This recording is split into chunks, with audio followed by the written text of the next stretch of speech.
Stop. Before you cut anyone off, you need to hear this first. Because the hidden truth nobody is telling you is that every time you walk away from someone to protect yourself, you might actually be destroying the one thing you're trying to save. And what's worse, the real threat was never the people around you. It was something far closer, far quieter, far more dangerous. And once you see it, you can never unsee it. Here's what nobody tells you about protecting your peace. Cutting people off feels powerful in the moment. It feels clean. It feels like control. But here's what actually happens. You start shrinking your world every time someone disappoints you. You pull back, you wall up, and before long, you're safe. But you're also alone. And that kind of alone doesn't feel like freedom. It feels like a prison you built yourself. So what do you do when you can't or won't walk away? What do you do when it's family, a coworker, a friend you've known for 20 years, someone you love but who drains you every single time? This is where most people get stuck. And this is exactly where these 6 ways change everything. Number 1, protect your energy before you protect your time. Here's something most people get completely backwards. They think if they just see someone less, they'll feel better. So they cancel plans, they go quiet, they create distance. But a person who hasn't shifted their inner state will carry the same emotional weight into every interaction, whether it lasts 5 minutes or 5 hours. The real protection starts before you walk into the room. Before any difficult interaction, you make a decision, a quiet, private, invisible decision. You decide how much of yourself you're bringing to this conversation. Not rudely, not coldly. You simply choose your level of presence. Some people get your full self.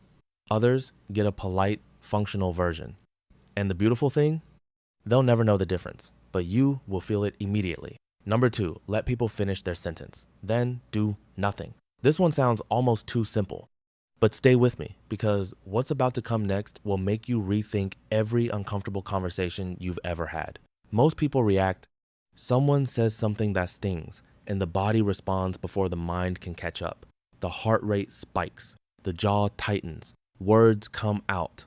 And now you're in a conversation you never agreed to have. Here's the shift. When someone says something that would normally pull a reaction out of you, you pause, not for drama, not to be difficult. You pause because you've realized something powerful. Your reaction is the only thing they can actually control. Take that away, and you take away all their power. Silence is not weakness. Silence is a wall they cannot climb. Number 3, stop explaining yourself.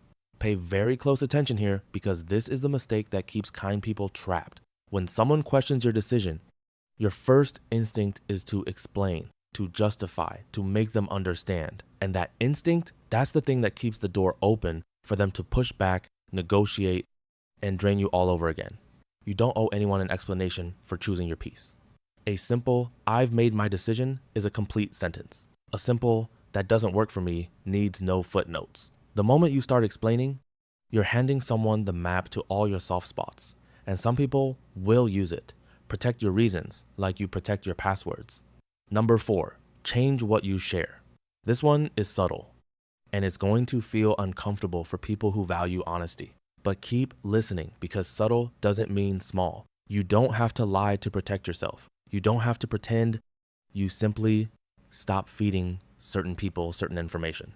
Think about it. The person who always has something negative to say about your goals, why are you still telling them your goals?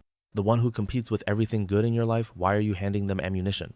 You can love someone genuinely and still be selective about what parts of your life they get to touch. This isn't deception. This is wisdom. Number 5, respond to behavior, not words.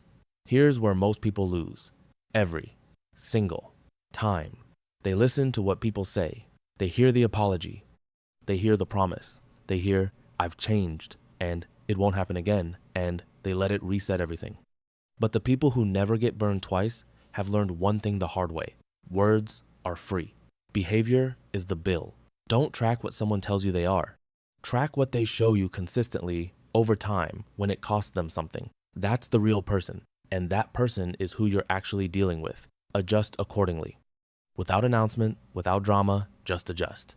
Number 6, protect your future self from your present emotions. This last one is the one nobody wants to hear, but it might be the most important thing in this entire video. In the heat of a moment, when you're hurt, when you're angry, when you're exhausted, you will want to react. You'll want to say the thing, send the message, make them feel what you're feeling. And in that moment, it will feel completely justified. But your future self is watching.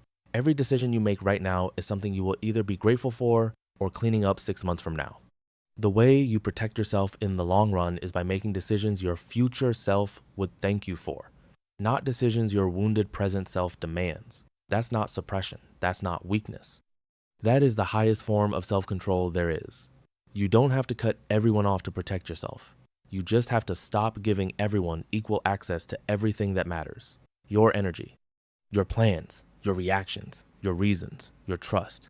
Not everyone deserves all of you. And the ones who do, they'll recognize the difference. If this hit differently today, drop a comment below. Tell me which of these 6 ways you needed to hear the most. And if someone in your life needs to see this, share it with them. It might be the most powerful thing you do for them today. Like, subscribe, and I'll see you in the next one.